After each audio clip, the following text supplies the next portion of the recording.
Welcome to this tutorial video on continuous compounding, and this is a way to calculate return for a particular value that you are going to invest or that you are going to borrow from a bank. Okay, and the formula that we are going to use is A is equal to PV into e to the power RT, where A is total return if that is the investment for you, and it is going to be the return money if you are going to borrow some money from a bank. Okay, PV is what we call present value. So if you are going to invest some amount, that is going to be your present value. If you will take some amount from the bank as a loan, that is also going to be your present value. So it can be anything from these two. E is a mathematical constant, also known as exponent, and its value is approximately equal to 2.71828. Now, if you wish, you can replace this letter E by this number as well, but for accuracy purpose, we prefer to use this letter itself, and in Excel we have a function to use this letter. So we do not need to remember this formula as well. Sorry, remember this value as well. R is the annual interest rate, and that is very important. T is the time for which we are going to borrow the money, or for the time we are going to invest the money. Let's take a look on this example.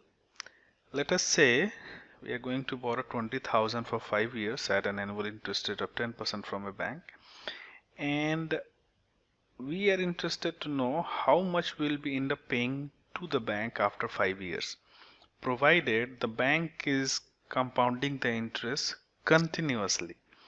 Now, if you have studied compound interest, simple compound interest, that simply means after a certain period your interest gets added to the principal amount, and that total becomes principal for the next period for the interest calculation.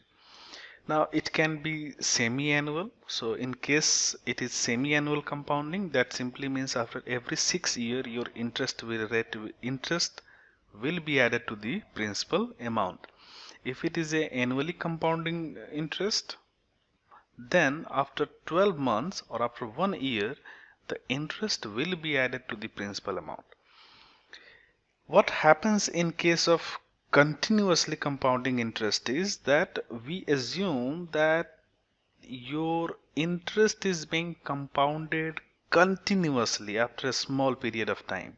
That is a very small period of time. Okay, so I'll show you how it is related with the compound interest. So for now, I have already calculated, but I'm going to delete this, and I'm going to show you how to use this formula to get the continuous compounding return. Now the principal value that I'm going to borrow is 20,000, so it should be negative value, because no, it should be positive because I'm borrowing that money and this is going to be credited to my account. And this one is not really required here. I have written it for some other purpose, and I'll explain what does it mean. Interest rate is already given, which is 10%, and time is given as 5 years. So I'm going to use this formula to calculate the continuous compound return. So I'm going to type the equal to PV, which is equal to this much, multiply by, now e to the power RT, this is what we call exponent, and the function to use this is exp. Press the tab key, and now you do not need to, you cannot write this in this fashion because they are not same. If this is R, multiply by T, and I'm going to put this R into T under the parenthesis. Now you cannot write that because this is not correct. Exponent function simply take that power as argument. So this is the right way to write this. PV, which is 20,000, which is in cell E11, which is this one, into exponent of RT. R is equal to the value in cell E13, which is this one, and T is equal to this much. So this is what I'm going to get as answer, 32,974. So if I'll borrow this money for 5 years at an interest rate of 10%, and the interest is being compounded continuously, then this is the money I have to return after 5 years. Now let us try to calculate the same thing using the compound interest method, and I'm going to assume that this is an annual compound interest. So the formula to do this is equal to FV, future value, rate, which is this much, divided by total number of payments in a year, so this divided by 1, comma, number of payments, so this is going to be P, not number of payment, it is basically how many times that is going to be, the interest is going to be calculated, and this is basically equal to n times t. So I'm going to type E14 multiply by 1. You can argue why I'm multiplying this because it is 1, but I'll show you why I'm writing this specifically.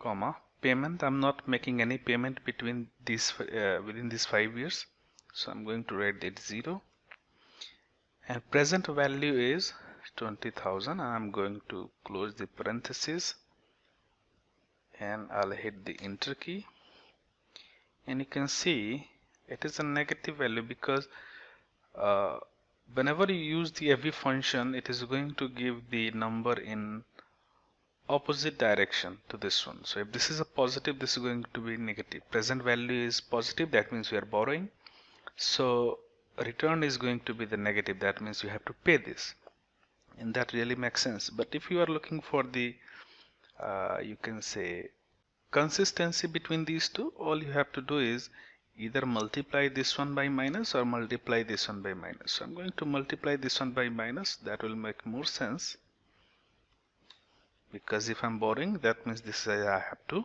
pay. Now if you look to this, there is a difference of some amount, okay, and that difference is equal to this much minus this much. It is approximately 764. Now in this case, interest is being compounded continuously after each small period, okay. Now that can be anything, any small unit of time. In this case, interest is being compounded after 1 year, okay, and that is why n is equal to 1. If interest is being compounded 2 times in a year, that means semi-annual, then it can see it has gone up, and the difference has come a little bit downward, okay. And if the, you can say interest is being compounded 4 times in a year, that means quarterly, that means n should be 4, and you can see the moment I'll hit 4, this will further go down, okay. So now you are getting a sense that if I'll keep on increasing this number will tend to 0. So if let us say the interest is going to be compounded monthly, that means n should be 12 because there are 12 months in a year. Press the enter and you can see the difference has now become very smaller, 68 only. Now what if I'm going to compound the interest daily?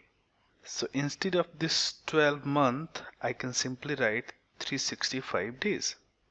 So that means I'm calculating the compound interest after each day, okay, and now you can see that the difference has gone to 2.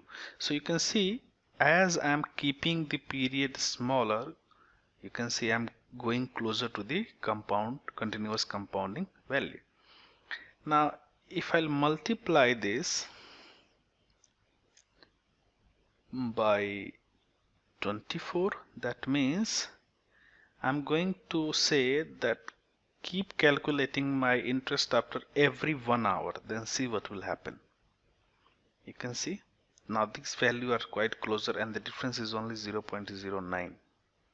Okay, now if I'll multiply further by 60, that means I'm compounding the interest per minute. Now you'll see it is approximately 0 and these two values are quite close to each other. So continuous compounding is basically one form of compounding where the period is very small, and that is exactly what we mean by continuous compounding.